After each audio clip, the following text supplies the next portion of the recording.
నీ కోసం నేను ప్రాణం పెట్టాను, నీ పాపాల కోసం నేను రక్తాన్ని చిందించాను, సిలువలో బలియాగమయ్యాను, నీ పాప శిక్షనంతా, నీ దోషమునంతా నేను భరించాను. నీవింకా ఆ దోషాన్ని భరించనక్కర్లేదు. నీవు చేసిన పాపమును బట్టి నీవు పొందవలసిన నరకానికి నీవు వెళ్ళక్కర్లేదు.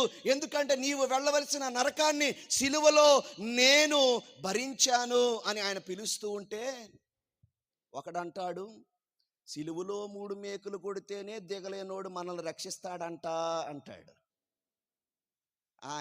ఒక దైవజనుడు అన్నాడు, ఆయన కానీ ఆ 3 మేకులు పీక్కొని ఉంటే మనం పీక్కోలేక లాక్కోలేక చావాల్సి వచ్చేది అంటాడు. ఆయన ఆ 3 మేకులు పీక్కొని ఉంటే ఆ మేకులు కొట్టించుకోవటానికే వచ్చాడు. బలి పశువుగా ఈ లోకానికి వచ్చాడు.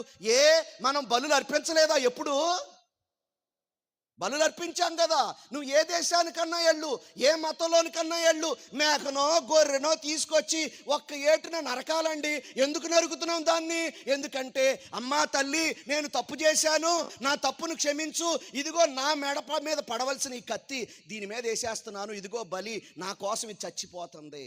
బైబిల్ చెప్తుంది, గొర్రె మేకల రక్తము మన పాపములను క్షమించలేదు. మరి ఎవరి రక్తం కావాలి? పరిశుద్ధమైన రక్తము కావాలి, పవిత్రమైన రక్తము కావాలి. అది ఏ పాపము లేని రక్తమై ఉండాలి. పాప పరిహారార్థేన రక్త ప్రోక్షణం ఆవశ్యకం, తద్రక్తం పరమాత్మైన పుణ్యదాన బలియాగమనే ఒక శ్లోకం ఉంది. పాపం పోవాలంటే రక్తం ప్రోక్షింపబడాలి. ఆ రక్తము పుణ్యదాన బలియాగమైనటువంటి పరమాత్ముని రక్తమై ఉండాలి. పరమాత్ముడికి శరీరం ఎక్కడి నుంచి వచ్చింది? అందుకే ప్రత్యేకంగా శరీరములో నువ్వు చేసిన పాపాలను, శరీరములో నేను చేసిన పాపాలను బట్టి శరీరములో శిక్షను అనుభవించడానికి ప్రభువైన యేసుక్రీస్తు వారి లోకానికి మనిషిగా దిగొచ్చాడు. దేవునికి స్తోత్రం.